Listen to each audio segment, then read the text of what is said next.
we haven't even talked about any of like the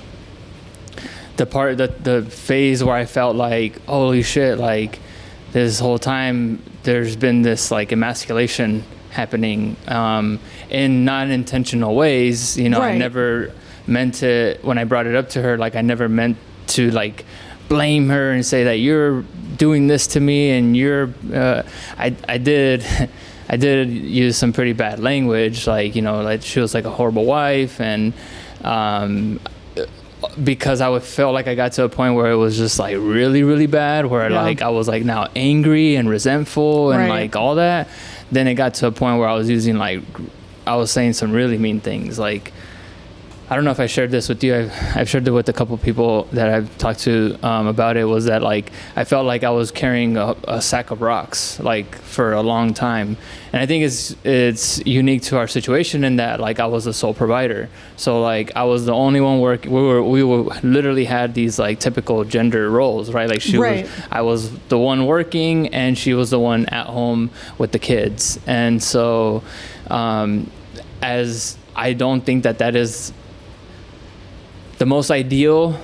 I mean, it can be, but I still think that there's an imbalance there. Like that to me kind of still screams an imbalance in today's day. And which also boils back to communication and expectations, right? Yeah, exactly. So yeah, and because of that was like our foundation situation, that's what we had to work with. Then yeah, the communication of expectations, and like I'm working, so I expect to, you know, in this regard, have sex. Like I feel like I deserve it, you know, like I should be given it, you know, and I wasn't. And because I was not meeting all the things that we talked about the first time, of like the emotional connection and feeling like I am, the journey was coming back coming back to my heart, I think, was like she was leading me more in that direction of doing that, and not being this like typical gender role man that works and that's it, you know. So that was the emasculation part. Yeah, I think that's what was tricked up off all, or started all this this conversation. Yeah, we're back to talk about some more. We've been sitting here trying to figure out where to start, remembering where we left off, and talking about different gender roles, talking about communication and expectations, talking about last time we definitely got into like the gap and how for both of us things kind of blindsided us after having kids, because it felt like before kids there were no conversations needed, no discussions about whether we were or weren't having sex. We just had it when we wanted it, and everybody was seemingly happy and satisfied. And then kids and things changed, and it kind of blew up a little bit. And so I think I know what's on my mind to like where to pick up is still the gap, and maybe some of the things about, like, I know you've done work to kind of heal yourself, and I'm doing work to heal myself, and we won't speak for our spouses, but just at the end of the day, right? Like, I think most of us can agree, yes, it might be about the sex, but it's usually about something else. And there's always deeper things, right? There's always deeper, either pieces missing or pieces that are there and somehow interfering, or I know kind of unmet expectations lead to problems, lead to feelings of trauma. And I think one thing that maybe we could get into is that whole dynamic. Usually in a relationship, somebody's the pusher, let's talk this out, let's solve it. That's me. Shocker, right? And one person's the withdrawal and needs time to think and process their feelings. Not necessarily always matched to extrovert, introvert, but sometimes. And so, yeah, Steven's more like he'll withdraw. He doesn't know what to say, probably worried about saying the wrong thing, and needs time to like think and reflect before he's ready to discuss. And we've had, whether it's about sex or any kind of conflict, I know we've had to kind of navigate, all right, I get that you need time.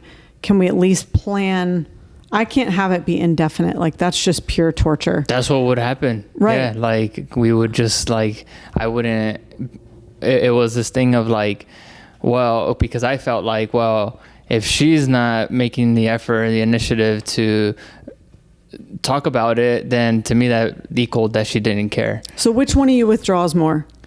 Me for sure. Okay. Yeah, it was definitely me. If okay, let's just say like sex, right? Like let's say I was asking for sex and then it wouldn't happen, or repeatedly I would get denied or rejected. Definitely I would start to get frustrated, like what the fuck is going on, and so I would eventually get mad and then just like withdraw, shut down. And then when I shut down, like I'll shut down, and then I won't reinitiate the conversation back again because I'm expecting her to. And then she's shutting down. It was like this ruthless like perpetual cycle that like we wouldn't come back until somebody. Usually it'd be her that would finally come back and say something to try to fix it and address it. Well, and I know even smaller things, I think this is just as dangerous in a way. One of us would just try to pretend everything was fine the next morning. And I think that's gone back and forth. I think sometimes he did that and sometimes I would do that. And like that pushes stuff under the rug and like adds to those layers of buildup of whatever the issue, not even just physical intimacy, but any kind of conflict, whether it's about money or the kids or a trip or whatever, right? Like would just kind of pretend everything's fine the next day. And that's dangerous because I think that you're inadvertently, you don't necessarily realize at the time, but like when we talk about that gap, you're actually digging more sand out of that chasm. Yep. And because now these layers are building up of resentment and of things, hurts that have gone unacknowledged, unaddressed. Even like little things, like and that stuff will play into sex too. Yeah. Even when it isn't about sex to start with. Yeah. And that whole feeling of safety, we were starting to talk too about, I think sometimes the withdrawing can trigger the other person to feel like abandonment. Or betrayal, especially if there's old wounds. And I think we're going to get into this because again, you've done your healing work. I've done some healing work. There's always more to do. Always. But I think it's important when you know your partner's wounds. First of all, it's important to know your partner's wounds. We could probably have a whole conversation about that, right? Because I don't necessarily share mine with him. I've realized over the years. Your wounds, and then also too, like a lot of what I feel like I had to acknowledge too was her upbringing and how she was raised. Upbringing, beliefs. I think that's kind of the same. Past relationships. Yeah. One, we could go with the starting problem of like most people don't even know their own wounds and triggers. So there's problem number one, right? So your own self wounds. Right. Let's start with awareness. Yeah. Before you start to go point and look at your partner's wounds. Yeah. Or start to look at how you're always triggering me, right? But because that then goes to like. Remember, I was also saying, and the first one is like that. If you're not having the awareness first, like then you're just blaming. Projecting. You're just pointing the finger. Yeah, 100%. At the same time, we were sort of talking about this off camera earlier. At the same time, so Steven's also the more withdrawing person. So say that withdrawing does trigger abandonment in me, and I'm wondering when he's going to come back to talk about, does he care enough about me to solve this or to care about how I'm hurt or wounded, right? Whatever my thoughts are spiraling, right? At the same time, it's very helpful and kind and loving to acknowledge, care about, and take into account your partner's wounds. It's also not his responsibility to heal whatever led me to have abandonment wounds. Most likely not from that partner. Even if there was a cheating, for example, not in our marriage, I'm not trying to start rumors, but say there was a situation of infidelity or an affair and you've decided to reconcile, there could obviously be some understandable concerns of trust, faith, and maybe abandonment or whatever, betrayal. Yeah. But again, it's his job to earn my trust back. It's his job to be faithful. It's his job to sow into our marriage and help me overcome that wound. For sure. But it's also not his ultimate job to heal that wound. That's work I have to do inside. And in my belief system, that's Would that be like Holy Spirit work that I need for healing and forgiveness? Is that like self-worth stuff, self-confidence? It could be, right? Like all those things. Yeah, it could be. Mm-hmm. Yeah. So while we need to first learn more about, dive into what are my wounds, what are my triggers, what past patterns have led me to feel certain ways about certain things, and then do our own healing.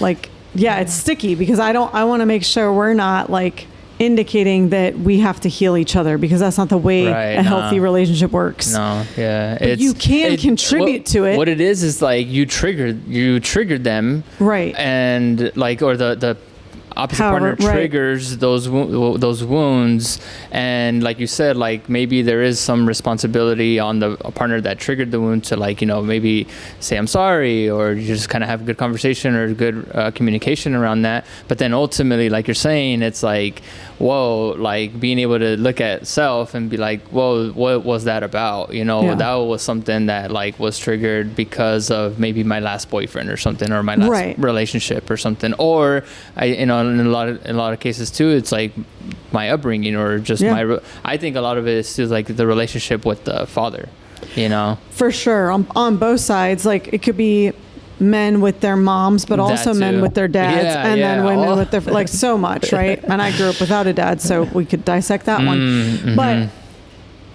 then I think too, like, so let's just go into our own journeys. It's easiest for us to speak about ourselves. Like, you were talking about how that you recognize, like, this has become an unhealthy need, and I'm just making it all about the sex.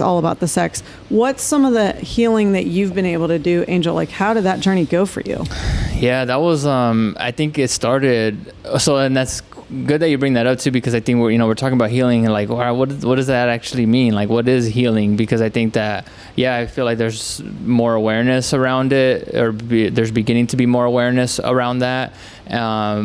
And also too, not everybody resonates with the word like healing, you know, and what does that actually mean, or to do that. And I think that, I mean, healing can be done in a lot of different ways. Like, thank the Lord. Yes. It's like, go out in nature, and maybe that's, starts to bring you back to self. I think that's ultimately what that means, is like coming back to self. And because coming back to self then allows you to start to look at those wounds or those triggers, or we talk a lot about just like different emotions or unspoken things that you withhold and then become suppressed, right? And then lead to things like being depressed. And so I feel like for me, it started with breath work, like that was like an actual like physical practice that you can do using your own breath, and I won't really be able to speak on like all the science of what that does, but I do know that it allows, and there's also all different styles of breath work that elicit different, results or things like that. But the style of breath work that triggered it off or started it off for me was a somatic breath work, which at least the way it was explained to me is that it allows for all the things that have been suppressed to come up, to like bring all the shit that has been and then just like not even in your relationship, but like your life, and probably not even in just your own like this lifetime, like past lifetimes, generational things. So quick caveat before everybody panics and vows to avoid somatic breathwork forever. Yeah. No, it's something. Well, that's my journey too. Like, I've had all kinds of different counseling throughout my life, but my most recent has been somatic breathwork with Kate. But your subconscious will, and that, I mean, it happens for clients in myofascial too, but your subconscious will bring up the most recent safe thing to dive into. Not all your whole life's and generational trauma is going to surface all at once. So don't panic, everybody. It's not all going to surface at once, but it will allow you're dropping into connecting to the subconscious mind is a part of my understanding of somatic breath work. So that it's not, our conscious thoughts are so limited, and they're such a tiny fragment of our experience. And so being able to drop in and open up to what's the body really need, what am I really feeling. But go ahead. I just wanted everybody to not panic for a second. No, and I mean, I'm now like 3 years into that journey, and you know, as owners of the Healing Tree, like we have been immersed. Well, I don't facilitate it, but we've been people at the space. Yes, people come to the space. It's just it's been a beautiful journey of just like how I went from that being the starting point to like now being something where we're offering it to the community, and like now I'm an owner. That's a whole nother journey. But it's yes, being more immersed in it and being more knowledgeable of it all. It's like it's becoming more normalized. It's not something that's like, oh, I'm gonna avoid because X, Y, and Z, or I don't want to feel emotions, because a lot of us don't want to feel our emotions and are scared of that. But I think that is the road back home. That's it's like you got to go through it, not like you can't avoid it anywhere else or any other way. But again, there are other ways to go about that and to start that journey back to self. And so then that's what for me started to just open up feeling, not numbing that was the beginning part of the journey. That was what I feel like was the first thing that I needed to overcome in order for then to start looking at other areas of my life that are not ideally what I want in my life. Were those initial steps even feeling what you were feeling in the conflict with Nettie?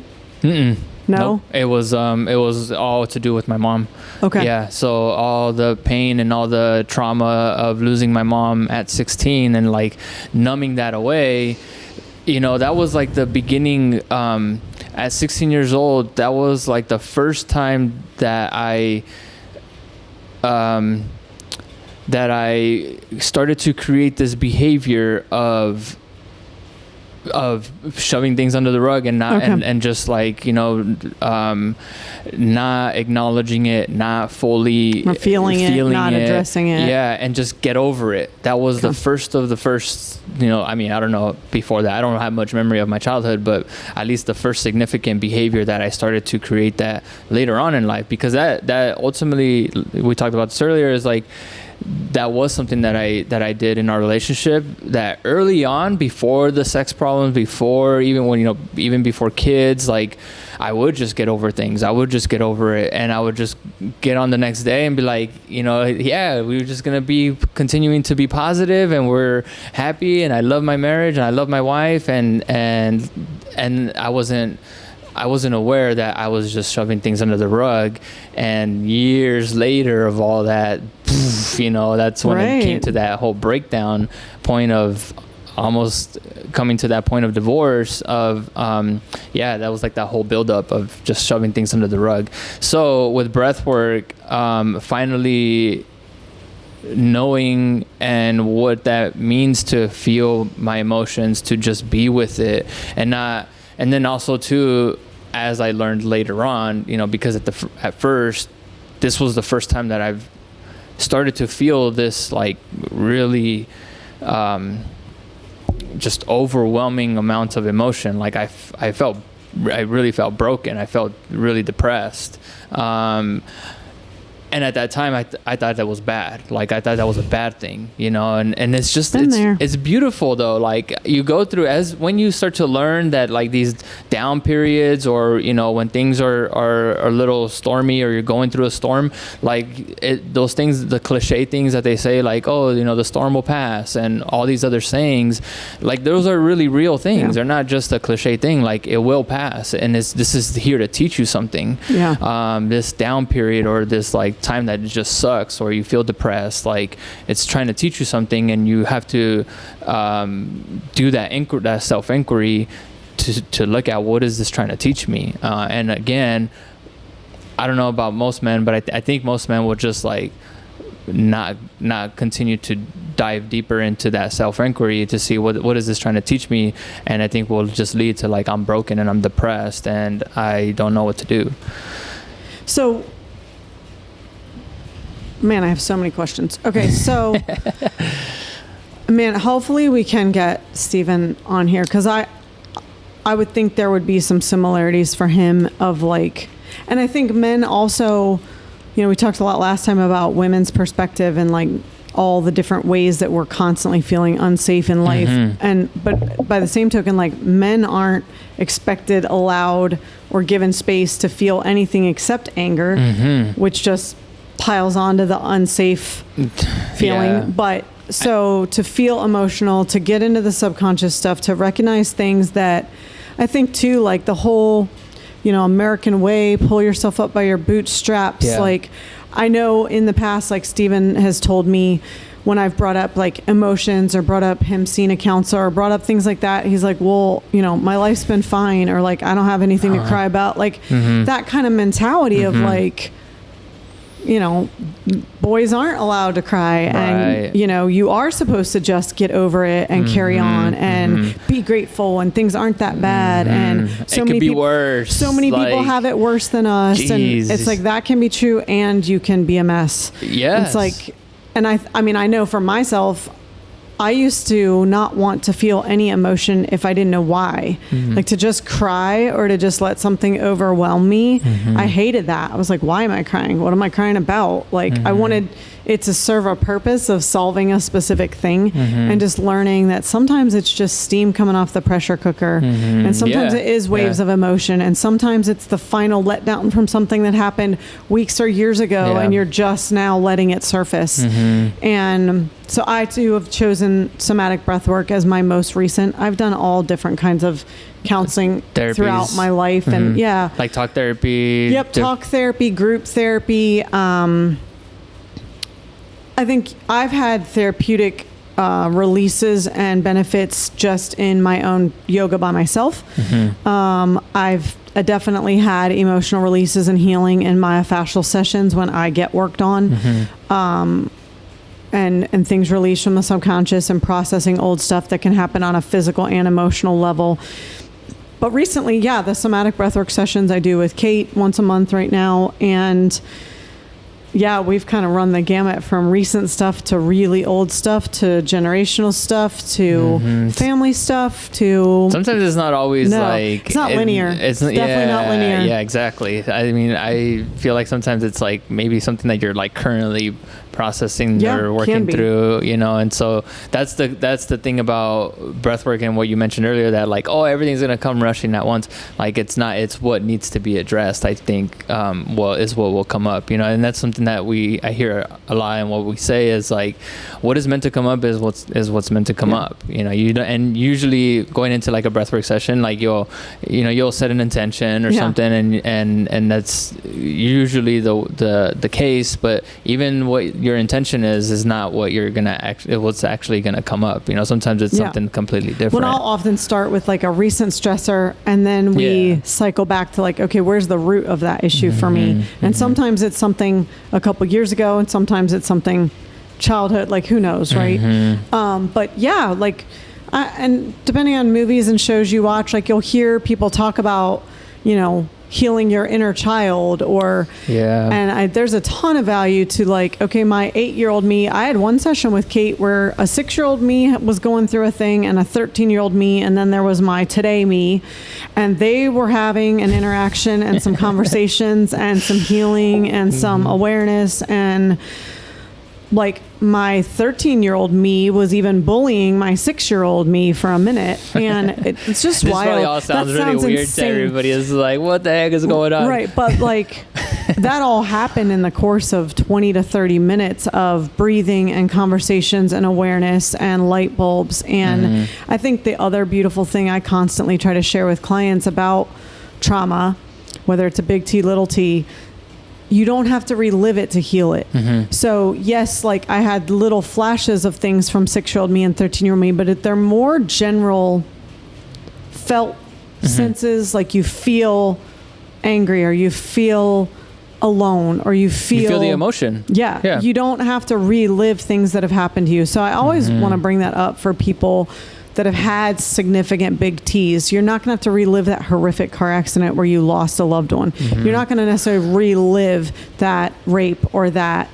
But there's different pieces of your body and things that we check out to survive. And you have to come back to yourself, to use your phrase. Like, you have to come back to healing in your own body. Yeah. And when you say like relive it, so I'm trying to put myself into that scenario.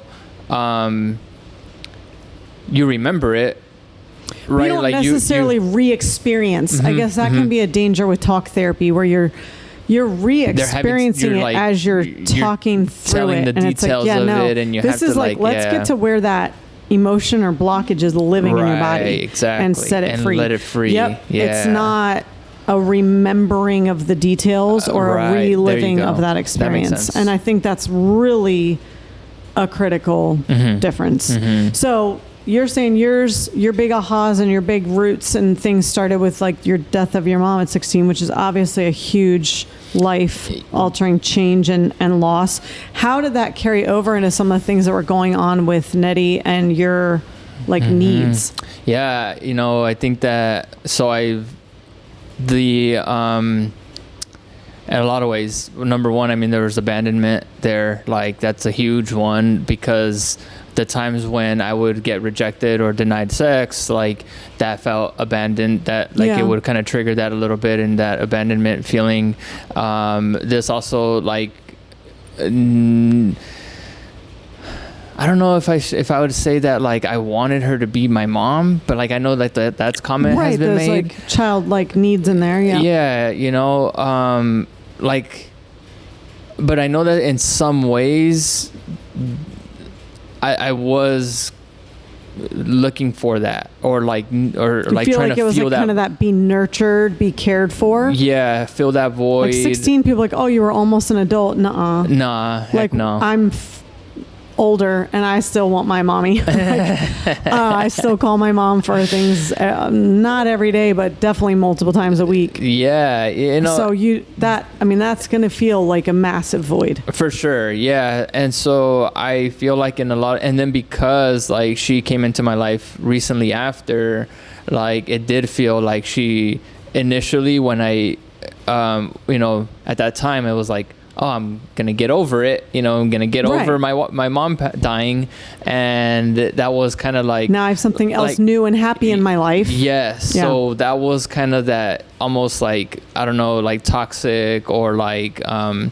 you weren't consciously swapping it out. No, it's not like you have a miscarriage and you go adopt a new baby and you're consciously like subbing that grief out. Right. It was just kind of like, I don't know any better at 17, 18 years old. Like, I'm just living my life and experiencing life. So I think that those were kind of like some of the initial things that like started to, over the course of next like 10, 11, 12 years, because we've been together 14 years. I was wrong actually last time. Well, I can't believe how off we were on how long we've been working together. Oh yeah, we've been working together for 5.5 years, not 2.5. December of 2020. 2020, yeah. So coming up on 5 years. Yeah. Oh, okay. Yeah, you're right. I didn't think it was only. I know it's 2019. I thought it was December. It was. Yeah, I'm pretty sure it was 5.5 years. No, because you weren't part of my life when we had the grand opening, and we're coming up on our 5-year celebration of that. Okay, then all right. But so then we're coming up on 5. We were connected when I had the 1-year anniversary, and that should have reminded me. So it was December of 2020, because we opened July of 2020. Gotcha. Okay. All right. So under 5. Crazy. So I was wrong about how long we've been together. I was off by 2 years. Married. We've been married 11 years, and then together 14 years. Okay. Yeah. So over the course of all those years, again, that was like the initial first, like, already kind of, maybe you could say, like, setting me up for for what this was gonna become later on. So already, and then because you're not taught like how to overcome your mom's death, you're not taught how to and then me as a man, I'm not taught how to feel emotions and like any of that stuff. So I continued to carry that on into my relationship, but I've always been like, and I feel like the kind of part of this, almost like I almost felt like this part of me died, is that I've always been like an optimist. I've always been positive. I've always been like, let's continue moving forward. I've always been like very, very much like that. But I think I could definitely admit to like to a point where it was almost a little toxic, because like that was coping mechanism, not just your genuine self. Yes, it was also a coping mechanism to not feel the things, right? Like, and just get over it just get over it. So I think that already starts to set us up for these problems that we end up having with our significant other, because a significant other, your partner, is going to be a mirror for all those things. Like, it is going to trigger all of those things that I guess you would say like need worked on, like the things that you need to, because you're living and you're growing in life to grow. You're not living life to be worse than you were last year. You're always looking to grow. Yeah, your partner will trigger you. Your kids will trigger you. Yeah. Owning a business will trigger you. Yes. Because you're showing up in all those things, and those things are a reflection. Exactly. Yeah. That are even more so than other things. Mm-hmm. Yeah. Yeah. There's an awesome book called Sacred Marriage that talks a lot about that, and how that relationship and that partnership, we can let God use it to show us where we can have more healing. So that's as you started to do that breath work, and you started to be aware of where some of these roots were, and these patterns of behavior and patterns of coping, so I feel like those are the huge first pieces of awareness, right? Like, where are my feelings really coming from? What am I doing to block them and or cope through them that maybe not so healthy? Some obviously coping mechanisms help us survive, and they get us to where we are. But like, what are some ones that's not serving me anymore? Like, I'm going to choose better. How did that start to turn on light bulbs and or carry over into a different dynamic with Nettie? Well, like, women are right. We have it on film. Seriously, it's recorded. Women are right. Like, that's awesome. That's what it like. I had to start to accept that, and like accept like, oh, she's onto something. Like, she's trying to tell me something, and I should listen more. And as opposed to like, she's always bickering at me, or she's always telling me that I'm not doing this, or that I need to do more of that, or like, instead of looking at it like that, it's like she's wanting you to be healthier and more whole. And yes, exactly. Your best self. And exactly. And so that's kind of what that like continued to lead me towards as I started to do, because it was breath work, and then I started to, it was just more of allowing her to lead. And I say this all the time, like I feel like women today are like the leaders of today, right? And you always hear like, oh yeah, men are supposed to be the leaders, and men are supposed to, and yes, there's a truth to that. But I think because of just like where we're at in society, and just like looking at how heavy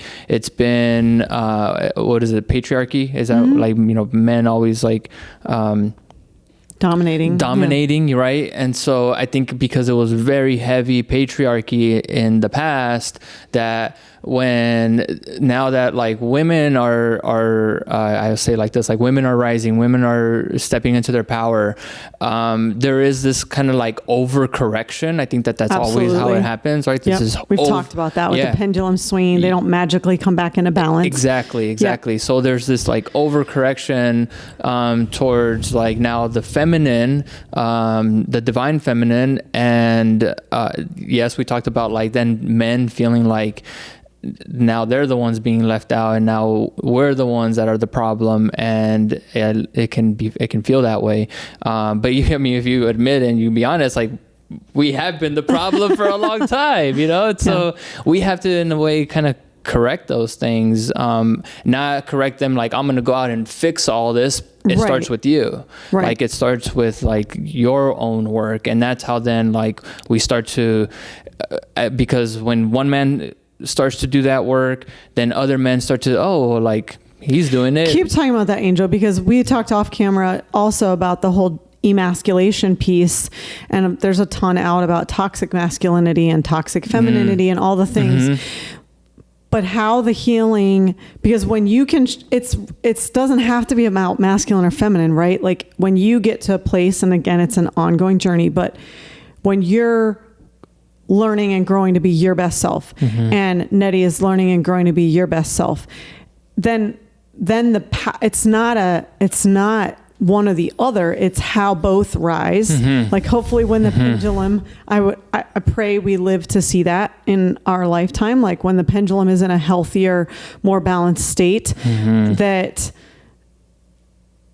when I'm more healed and whole and Steven's more healed and whole and we're using our gifts in partnership, like it's truly magical and unstoppable. And I think I've heard a lot of, like, again, within the context of healthy relationships and healthy spiritual conversations, where when the Bible talks about the woman as a helpmate, it's not as a servant, it's the partnership. And where women see, we talk about our sixth sense or the intuition. Women see things you don't see. Heck yeah. By the same token, men see things women don't see. But the gifts and the partnership and the way to build each other up and the way to be your best selves together is different. And the gifts are different. And, there's a lot right now, especially in the medical world, about how women are not small men. We have completely different hormonal structures, cellular things, heart attack symptoms are different, perimenopause, menopause, there's a lot of stuff coming out about the differences that are so critical to know about for optimal health. But also that partnership is what's most magical. Okay, so while we're on that, as you were embarking on this somatic breathwork journey and really starting to have all these ahas about the roots of your grief and like getting some more deeper healing and having all this awareness and like you said, you were kind of in a pit for a little bit. Yeah. But as you were really starting to heal, what was going on for Nettie? Well, I think a lot of it was unfolding. A lot of it, why I believe in she's like the one. I don't believe in the one. I feel like I believe that you can fall in love again, and you'll make it work with that person too, and you'll have to heal each other's whatever things, whatever. But why she's the one that you want to keep healing and growing with? Yes, there you go. That's a bit more accurate. Is because she had to, and I've shared this with her recently too. She had to learn how to hold space for my unfolding and for my like all the shit, and a lot of it for me was unhealthy expression of anger. And so I think that the topic around anger and specifically for men is also a really like piece to like highlight, because that is typically the emotion that we go to express all the things. It's an allowable default. Yeah, and also too, it's not taught. We're not taught how to express it in a healthy way, and so it comes out in a lot of really nasty ways, And I think that was what was. That's what was happening in our relationship, is that as it was unfolding for me and all this stuff was like, now I'm feeling it and also kind of feeling a little bit like what the fuck, like you wanted me to do this, like you led me here, so it's like, what did you unleash upon me? Yeah, now you have to deal with this in a way, because and the really cool thing is that I notice about myself, and I am very aware. Like I'm very aware of myself. Obviously, yes, I can always be more aware. But I feel like I'm very aware of myself, and I also, yes, it takes time for me to correct whatever it is, but I know that I do work on those things. I know that I do, like if there's something that she's not happy with, however long and whatever journey I have to get to that point where now that me or that expectation is being met from her,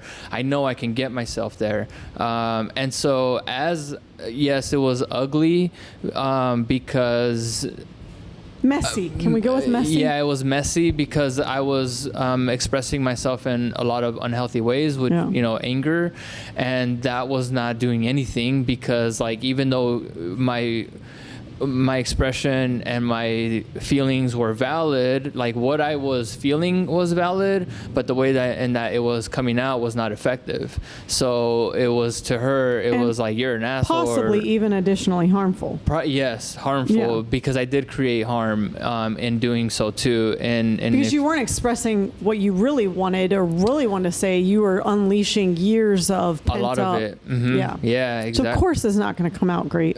It was really messy. So and like at the very, very end of it, it's like a year before we got to that like breakdown point. I had expressed to her and how it was harmful is that like I expressed to her that like she was worthless. I expressed to her that she was never did anything for me in this whole, like our whole time, you know, together. I expressed that like she doesn't do anything for me. That was always something that like, what do you even do for me? What do you even do for me? You know, and it's funny because like the trigger of that was sex. Like I was no longer getting sex and not feeling fulfilled and all, or at least I was blind or something. Like I was just not seeing it. Like that was not true. Right, like those words were not true in that like she has never done anything for me, right? Or that she has never served me in any way. That was just like a lot of my pain and a lot of my resentment being spoken. And so in those ways, I did cause her a lot of harm because now she has to. You just have to rebuild through she's that. Questioning all her like what like, you know, you're saying that I never did anything for you, like, so that's like, and then later I'm saying like, no, we're meant to be together, you know, we're meant to be like that. It's emotional whiplash. That's emotional. Like, what the fuck is going on here? Yeah. So as a wife of a husband who also probably has some similar patterns with anger is what's allowed. So that's often what comes out. Mm-hmm. Like you're not taught how to express emotions and you're taught you're supposed to be the strong one and the leader and all of those same patterns I'm sure Stephen could relate to. You mentioned earlier that she held space as you were kind of processing all this crap. Yeah. And like, what did that look or feel like to you? Mm-hmm. Yeah. Because like, how did you, obviously she took all the crap you unleashed and you're having to rebuild through some of that. But like, what did that feel like to you as a wife? I would love to know how I could support Stephen if he hits a similar spot. She literally just listened. Okay. Said nothing. The times that like I unleashed like really bad, she just listened. I felt like, I finally got through. Like maybe she's actually taking me serious now. So it's like I don't mean to laugh. No, because that's not what was happening at all. She was just.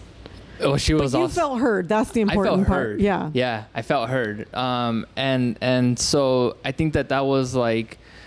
I'm just laughing because looking back, that's probably not what I was. You weren't even saying what you wanted her to hear and say. You were just needing to unleash and unbury all of the pent up layers, which is super valid. Well, you know, and a lot of that like pent up anger too was like, you know, I speak truth. Like I do speak the truth, but it doesn't come out nice. You know, it may not come out nice because I also don't, I don't have like the healthy words and vocabulary and the healthy ways to articulate them in a way that's going to be received well. And I just know that that's just who I am and who I'm not, at least not now, you know. And with who I am and with what I got, this is how I am speaking my truth. I still felt like I was speaking my truth and that like, a lot of things for me were also not being met. Like I think that it took a lot of as I was doing this work, because it gets a little dangerous. Like not dangerous in a way. I don't mean dangerous in a way that's like bad. I mean it gets you empower yourself through this journey of healing. If you start to look at those wounds and you start to do the work and again, whatever that road is or that journey is for you to heal that wound, you come out at the other side empowered. Enough in yourself. Yes. Are you talking about the piece? We got into this, I think it was also off camera, but there was also probably felt like a dangerous point where you're like, okay, so if I'm healed and I'm fulfilling my own needs and I'm whole in myself, why would I need another person? Right. So why would we be together if you're whole and I'm whole? That was the journey for us both. Right. It became so it's that. But the beauty in it and the breakthrough in it was that the whole choosing all over again, right? Yeah, all the way towards the end. So like, yes, that journey all the way to that point of choosing each other again, that is a journey of empowering yourself, because you again, you're acknowledging all those wounds, and you're no longer hurt by them. You're no longer like you're no longer hurt by them. And so as I started to empower myself, and she also was empowering because of everything that I was doing to her, because I was also not showing up as a healthy husband, as a good husband, and not in the ways that she was wanting to be held and feel safety. I was not creating that safety for her. So for her, it was like, shit, like I need to empower myself, because I can't do this anymore with him, you know. And so as I was on this journey of empowering I started to notice things like, well, she's not like, what I felt was like I wasn't being elevated, you know. I think that is the divine and the divine feminine and divine masculine role, right? And I talk about like women being the leaders of today, and I mean that in the context of like women are leading us back to our hearts. Women are leading us back to feeling and feeling our emotions, and like more women are drawing lines in the sand of like, this isn't okay anymore. Like figuring out what healthy boundaries feel like. That's the thing. Exactly. And that's swung too far also. I call them boundary bullies. Like they'll draw a supposed line in the sand under the guise of setting healthy boundaries, but it's not. It's a completely crash the wall over somebody else's boundaries. But anyway, won't dive into that right now. Go ahead. Yeah. So I started to notice things in how I was not being elevated, right? Like, okay, if we're gonna continue this relationship as me being the sole provider and you staying at home, then the question for me was like, how is she helping me to create that for us? And you know, sex was one of those things. Again, I felt like I deserved it, or I felt like I should at least have earned it, you know, at least have it. So that, because again, it is a valid desire for men. It is a valid I don't know if you want to call it need, but like it is a thing that I'd rather stick with desire. It's a valid desire. It's a valid desire. A need? Really not a need? No, I mean, I feel like it's kind of in a need. that whole belonging connectedness, it probably could be justified. It's not a need from a you won't literally die without it. From like a physiological perspective. It's not a need like food and water. Like we won't die. Or sleep. Right. Like you but won't I'm not living die. my life to not have to die, you know? Like I'm living my life to live your best life and to qualify for all the use it or lose it things I discuss. Like, yes, it's a need. And in a healthy relationship with physical and emotional health, it should be something both partners desire and enjoy and want.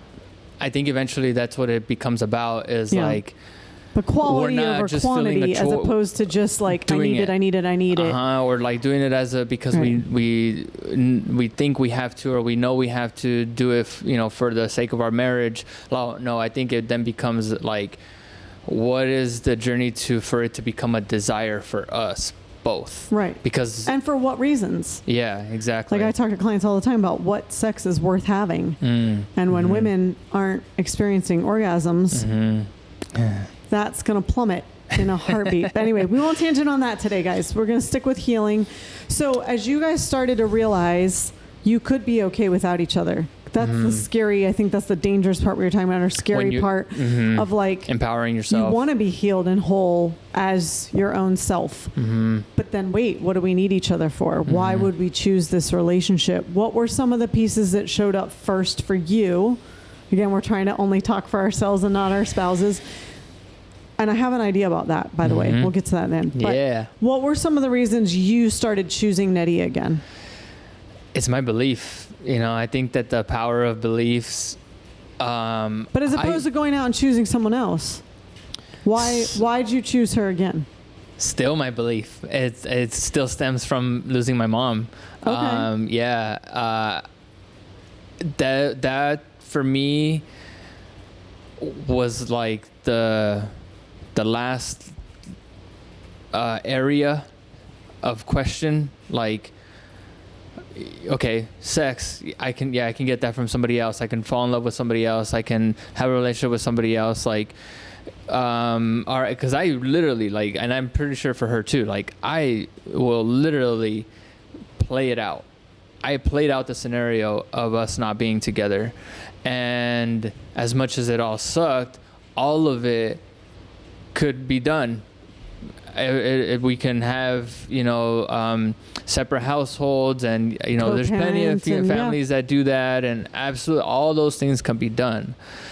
But ultimately, what it would have done was it would have collapsed my entire belief system. It really would, and all my entire belief system, because my entire belief system now, and in everything that I do, and in everything that I feel like I aspire to do, stems from losing my mom.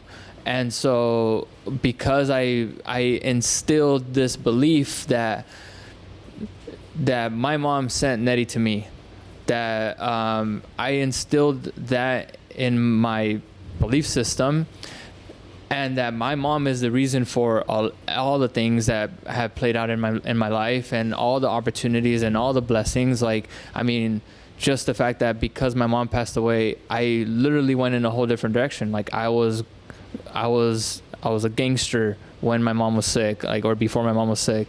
I would hang out with gangs. I'd hang around all the drugs. I'd hang around all the gang activity and all that stuff. But because of my mom getting sick, it took me in a whole different direction. Like, I steered away from that. So in a lot of ways, it was like my mom sacrificed her life to give me a better one. That's like the core belief that I have. And then also too, that my mom's death will not be for nothing, and so those are kind of like some core beliefs that I have. Do you feel like if you got divorced, your mom's death would be for nothing? Maybe not that part, but the part that my mom sent her to me, that would just like, and then it would make me start to question everything else. Like, is everything else really from my mom? Like, is my mom the one giving me all these, sending me these opportunities and these signs of, like, I have these like these angel numbers that I feel like are her just leading the way. And also another reason why I feel like women are truly leaders, and I'm still even quite like, I really feel like women are just the leaders. Like, my mom is the one leading me in my life. Like, when I see the angel numbers, like, she's the one showing me the way. So that was what was the bringing me back. Like, no, I'm gonna choose to continue to still believe that, because that is still the belief that I continue on to carry, that brought me back to continue to choose her. So outside of that, like, all the other things, I felt like we were both ready to let go. And so as that healing started to happen, how did you start choosing? Because it might have happened a bit more accidentally than intentionally. Mm-hmm. But how did you start showing up differently related to sex and that need/desire? Oh, dang. Yeah. So I feel like that, we talked a little bit about when I discovered the topic of semen retention, and then I came across this practice. It's called brahmacharya. And so brahmacharya, basically, it's like you're a male nun. Like, you're like no sex, like, at all. And there's other forms of it that aren't as extreme.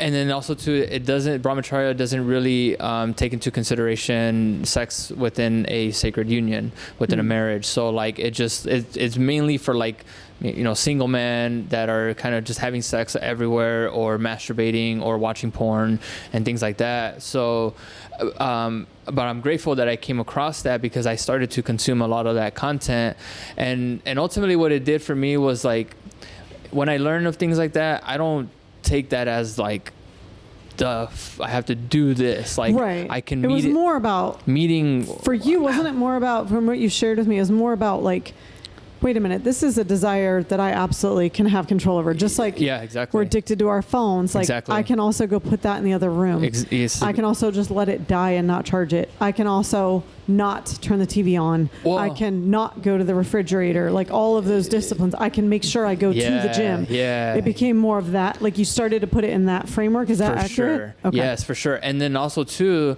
with the really cool thing and the powerful thing is that it doesn't just, the point of it is not to suppress it. It's not to just like numb it out right. and not like acknowledge it. You acknowledge it, and because it's an energy, you can channel that energy. Love that. So and that's what it talks a lot about. And this is where like, oh, I could become even more empowered. There's more potential in me to experience. In those teachings is that like you have that desire and you're able to meditate and channel that energy through to inspire creativity, because that's where it comes. It's the sacral energy chakra area of where that desire our rootedness, all our creativity, the creativity, right? It comes from that same place. So you can take that sexual energy and transmute that into creative energy. So that's what then started to lead me in that direction. Like, oh, this is a tool. This can be a tool for me. This can be something that I can learn to manage. And as much as I hated it, as much as I really didn't want to. I'd really rather just go have sex. I would, I want to have sex with my wife. Fair, right, But then even that can become dangerous and unhealthy. Like if I were to be having sex with my wife every single day, I guarantee you that it's not going to uplift me. It's going to deplete me, because it's a depletion of our energy. So that's what was like this mindset shift of like, oh, every time that I release, I'm actually depleting my energy, even though the stimulation and like the pleasure of it feels really good, I'm still actually depleting my energy. And it's like a hard workout. You're creating a situation your body now has to recover from. Yeah, it does. Yeah. It does. Your energy. Not true for us ladies, so some good news. And that's where orgasms for women open that creative, powerful chakra energy. Well, and healthy. That's the only solution we have to fix is women should have a lot more orgasms and men need less sex. So, fixed. That's it. Boom, bada bing, bada boom. All world problem solved. Yeah. So that's funny. I think that was the journey of realizing me as a man, how I can then change this for myself and start to take my power back, because sex was taking my power away. It really was. And well, I know we're out of time for today, but like I would love to find a way for people to write into both of us with questions. Dang, yeah. Let's do that. And also how, from that place of recognizing the depletion, because that was an aha for you. Mm-hmm. That was still about what it's going to do to your physical health. Mm-hmm. That still doesn't really get into the healing of the dynamic between you and Eddie. And I know Steve and I are still working on that. Yeah. And, But it starts with the one self. So it definitely starts before with you come to that. Right. But your own healing, then how that did translate into the dynamic between you guys. So we'll get into the next one. Well, first of all, you can reply to the YouTube videos. You can put comments on the YouTube videos and reply. You can email me, amy@momentoftruthpt.com. And yeah, we would love to hear your questions and stuff. Let's do it. Let's continue this conversation around sex. Come on, guys, get involved. All right, thank you, Amy. Thank you. Let's do it. Yeah, buddy. That was good. I like that one. Well, and my idea is if the four of us were